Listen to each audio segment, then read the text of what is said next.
Welcome to Saturday's live TED Talk. Yours truly here. It is closing in on the end of the cycle. We have 3 days, count them, 3 days left before the election. And yours truly, Congressional District 1 candidate from the state of Idaho, Libertarian. Now, remember, like, share, comment, tell your friends and family about us, everything that's going on. Tuesday is going to be the big day. It is the only day left for elections.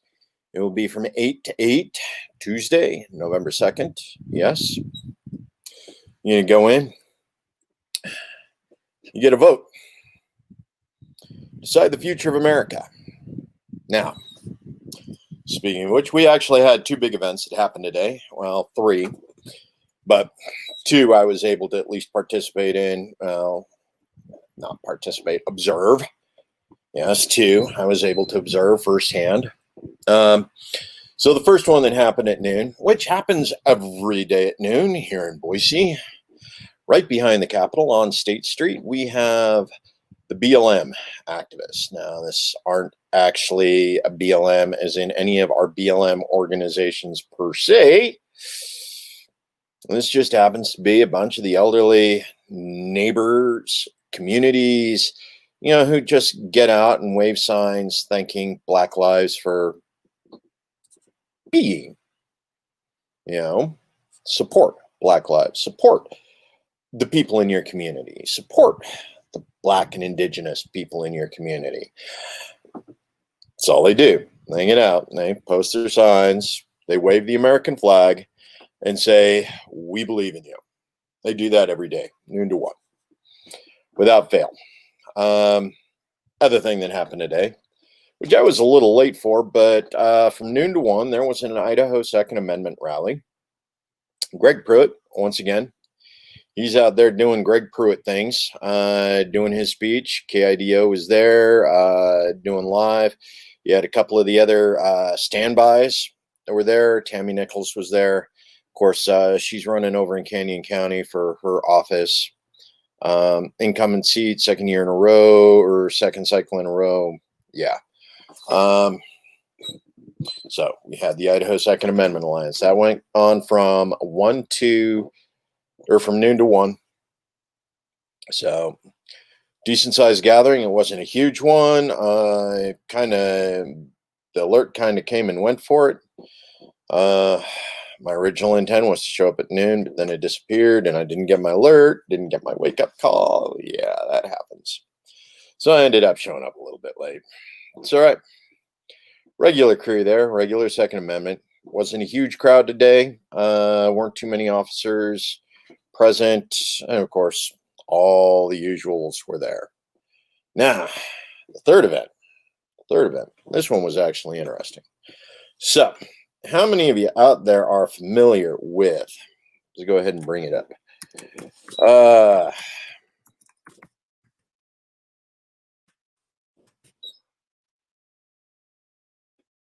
Extinction Rebellion youth. Okay.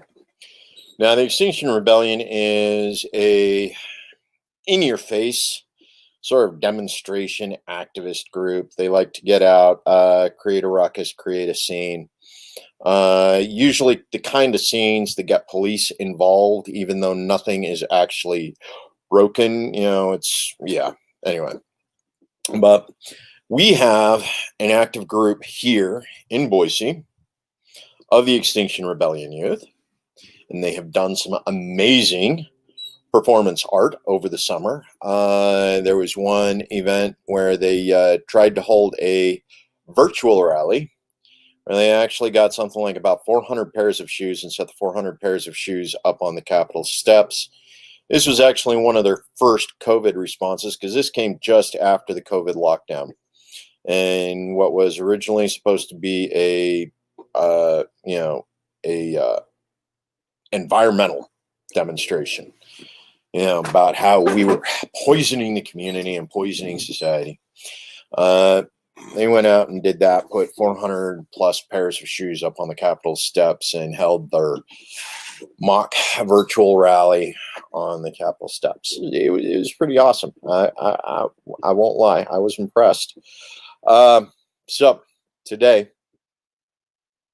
they had another one of the virtual demonstrations. They blocked off a section of street, Capitol Boulevard, right there along Idaho.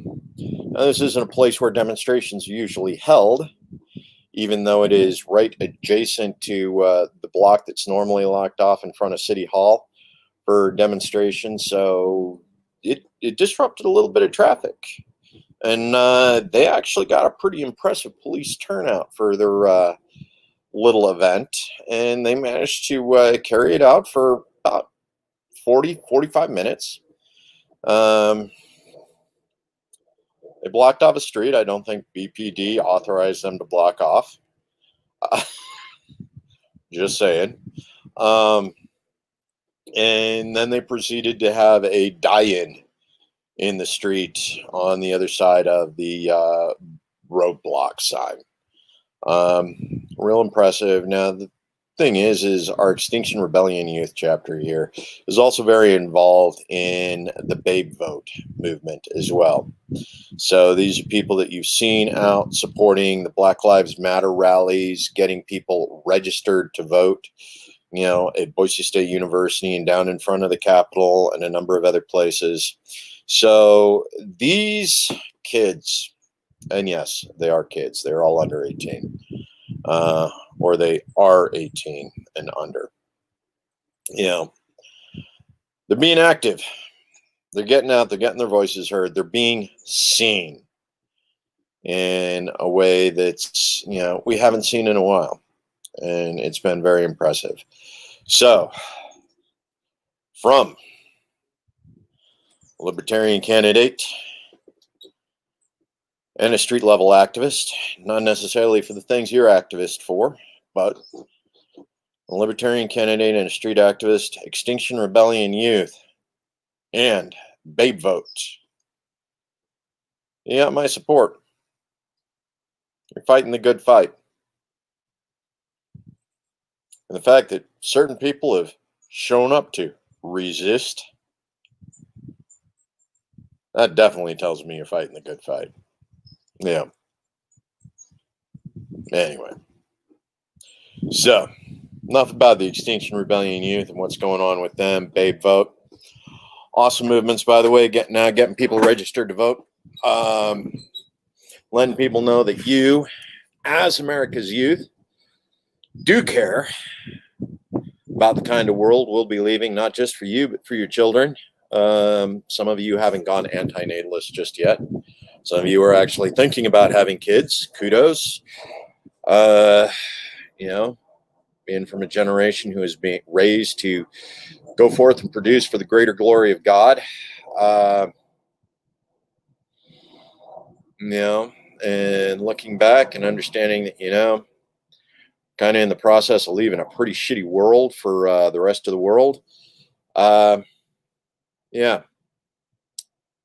Keep fighting the good fight. You vote with your money. It is a vote that you can use, because I know some of you out there got part-time jobs. And vote with your actions. Make people aware. Let them know what's important to you. Especially the ones who you will be able to vote for next summer. 2021 city elections.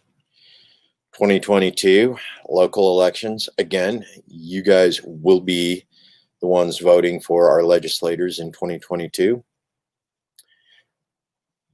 Let them know you're paying attention. I love you guys. So, Kareem, welcome back.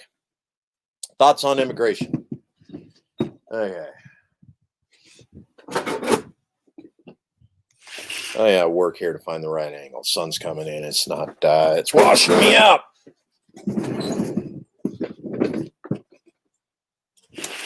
Yeah. I'm not going to get a good view today, am I? Sun's just in all the wrong places. There we go. That one's not too bad. So, Kareem, thoughts on immigration? This is one of those things you brought up. Now, This is an awkward one. Reason why is because I like to call the policy open borders, even though technically it's not. But America used to have a real strong immigration policy. We would allow people to come into the country and work.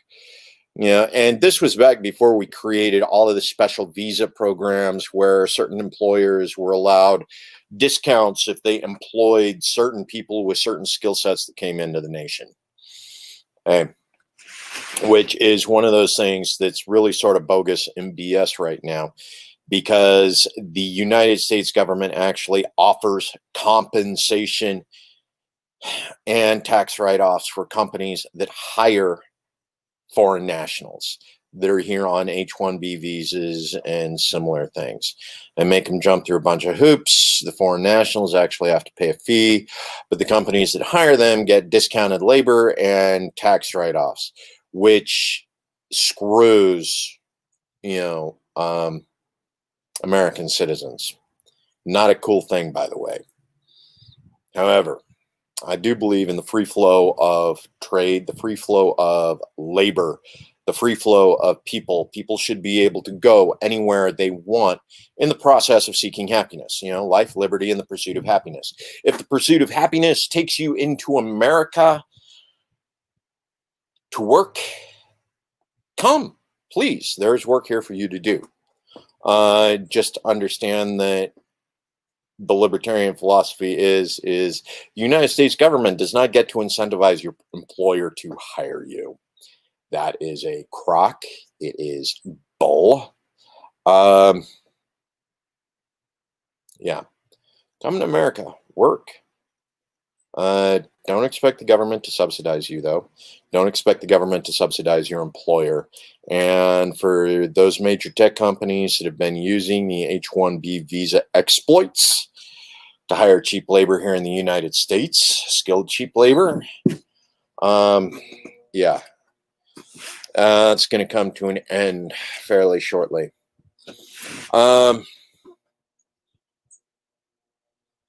Yeah. I just am not going to get the right lighting today, am I?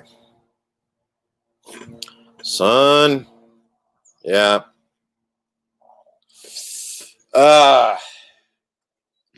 Maybe. See if I can scoot it back just a little bit further. Yeah, that's a little bit better. That might last for about 10 more minutes. But yeah, free flow, people should be able to come and go. Now, what this means at the borders is free flow of trade. If you want to come to America and buy something, you should be allowed to come to America and buy something. If you want to come to America and work, if you want to come to the United States, you want to come to the United States and buy something, come to the United States and buy something. You want to come to the United States and work to sell your labor, come to the United States and work. If you want to come to the United States and sell goods that you produce, by all means, come to the United States. I invite you. Please come. Share your culture with us. Share your imagination, your art, Come to America and teach us about who you are and where you came from. I invite it. I love it. Here in the Treasure Valley, we have Vietnamese restaurants, we have halal markets, we have kosher delis, we have, Asian markets. We have delis with owners who have come from Afghanistan and Iraq and Iran. We even have some Iranian members of our community here that continue to contribute. Matter of fact, Shadi Ismail, he's a Syrian military veteran from Syria. He's actually immigrated, a lot of cultural variety, but he loves being an American. He loves being an Idahoan, but he is still, his heritage is Syria. Yeah, and he makes some good hummus. He really does. Amazing hummus, by the way.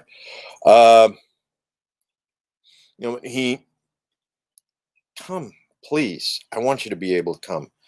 I want you to be able to stop at the border, wave your national ID, apply for your visa, come across, shop, find a place to live, wait a week for your visa to come through, and then stay for your visa and work on your path to citizenship.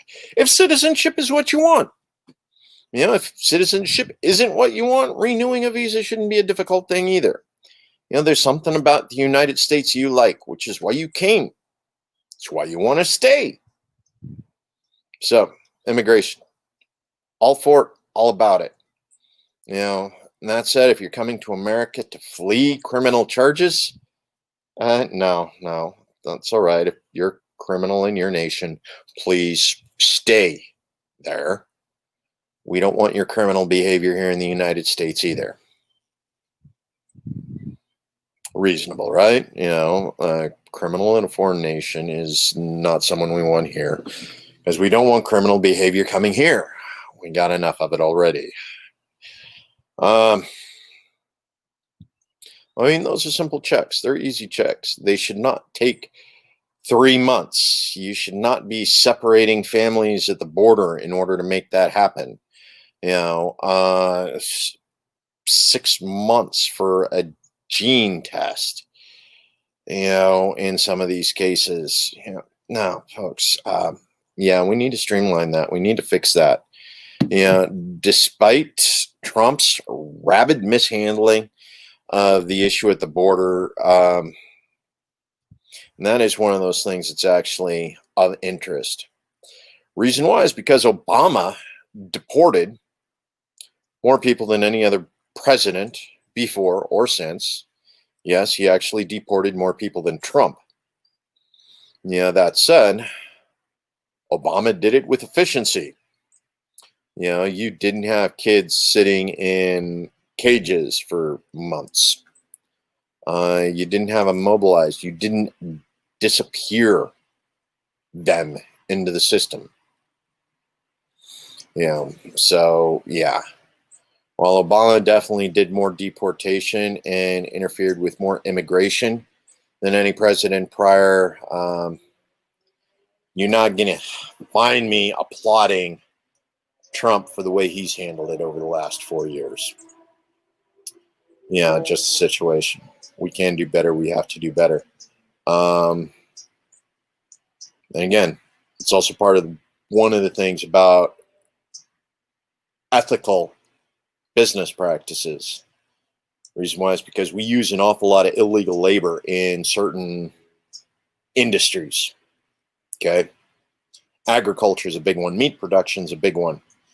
In both agriculture and meat production, we use an awful lot of immigrant labor. Guess what? We also use an awful lot of prison labor too. Think that one through. We're using prison labor and illegal immigrants for labor. We probably aren't paying them fair wages for their labor either. Which I guess I understand why an awful lot of people out there are perfectly happy with illegal labor and prison labor doing jobs that the rest of Americans don't want to do. Because in order to incentivize regular Americans to do those jobs, food's going to get real expensive real quick. Just a reality, folks. Just a reality. Maybe we'll stop throwing away that 40% of the food we produce every day. But yeah, so Kareem, that's my view on immigration. You want to come to America and work, please come to America and work. If you want to come to America and create art and sell it, come to America and create art. Again, I'm going to reference Shadi because Shadi does some amazing art. He makes quilts. He makes, pillows. He does some amazing stuff as far as crafts go. Very talented. So yeah. Now,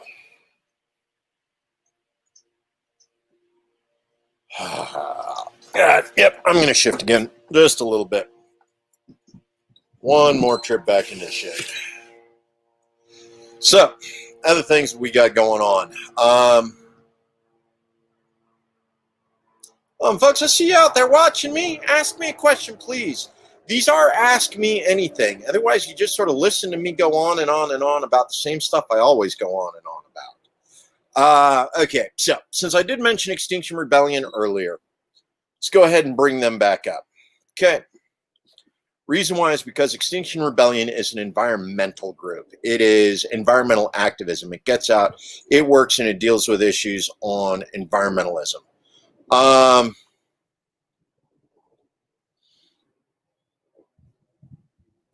Perfect. This actually rolls into it. Good one.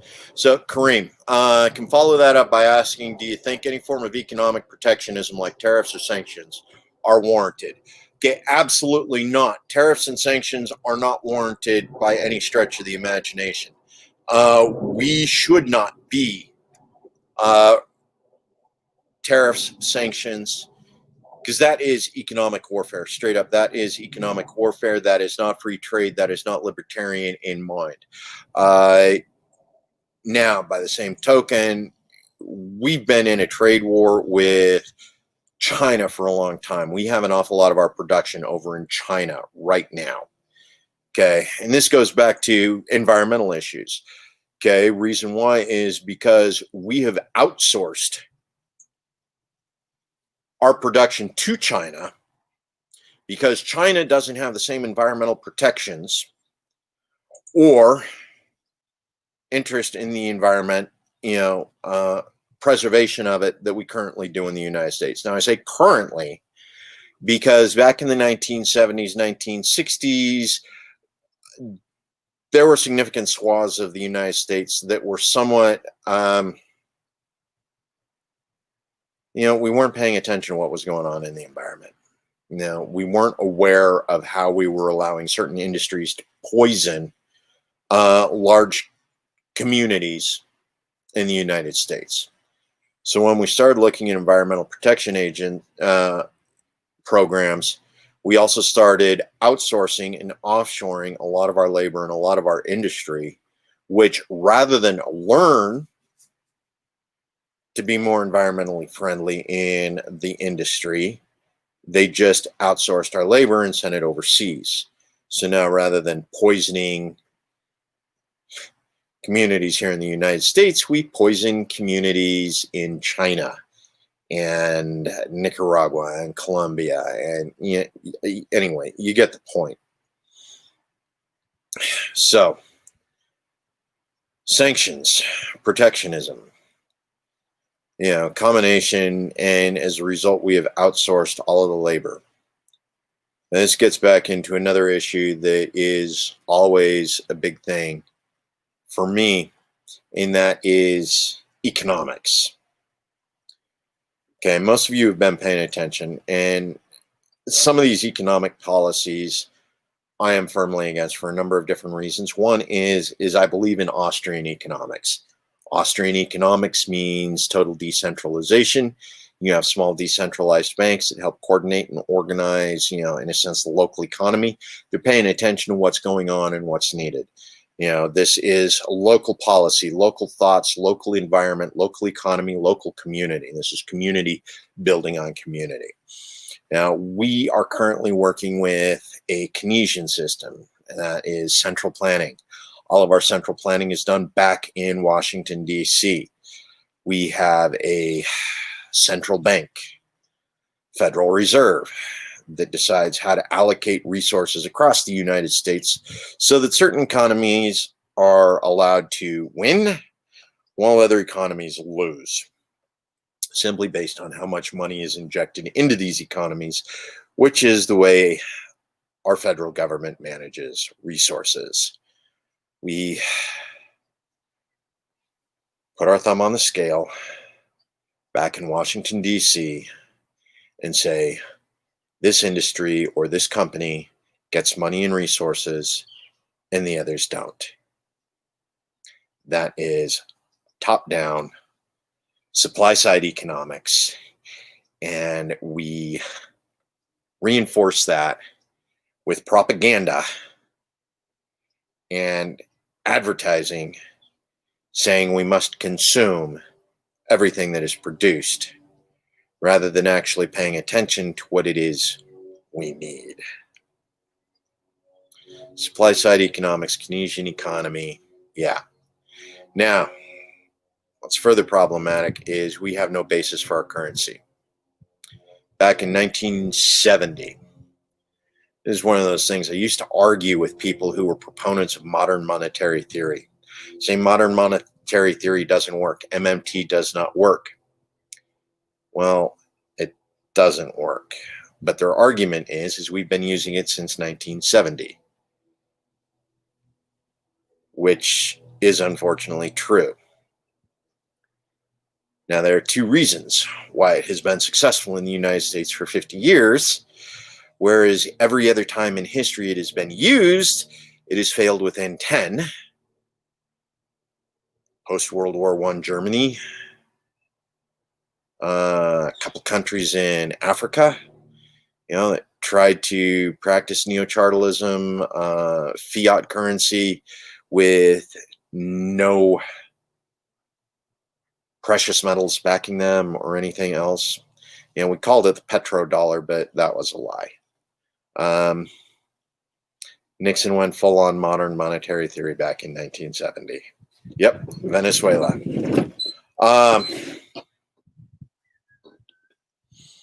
Yep. So we start taking a look at the way that's played out over the last several years.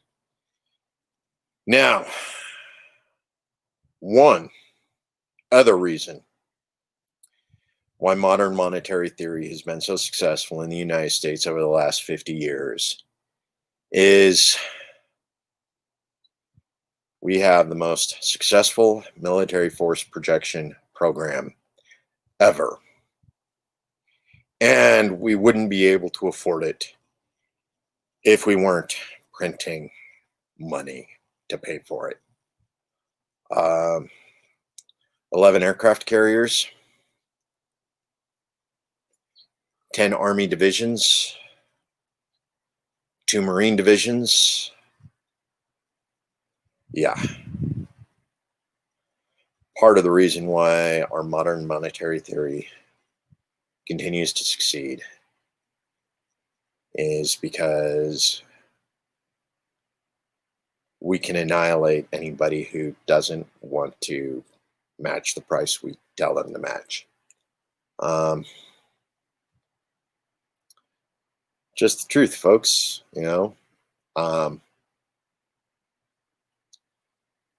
we ever reach a point where any of the other world powers, yes, and 2020 was actually one of those where either China or Russia was projected to be able to match the United States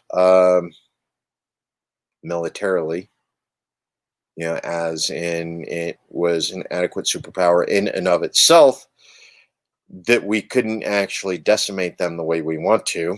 Yes, we have the force projection.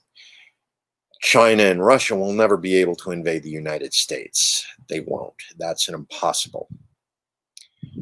The thing is all they need to do economically is be able to prevent us from invading them. 2020, they're kind of there, folks.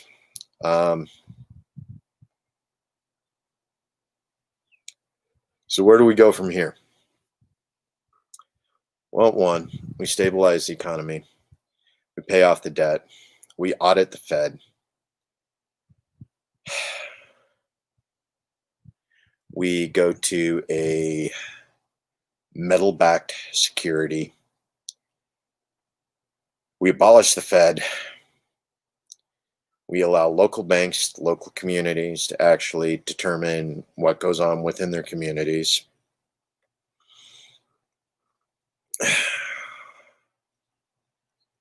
I'm actually going to have to talk to an Austrian banker, how he feels about fractional lending from localized banks. Yeah, I'm sort of missing that huge chunk. Yes. There's a huge chunk of localized economy planning in Austrian economics that I'm going to need a serious refresher course on. But yeah. So, peace. Bring our troops home. Audit the Fed. Demilitarize the police. Rebuild local economies.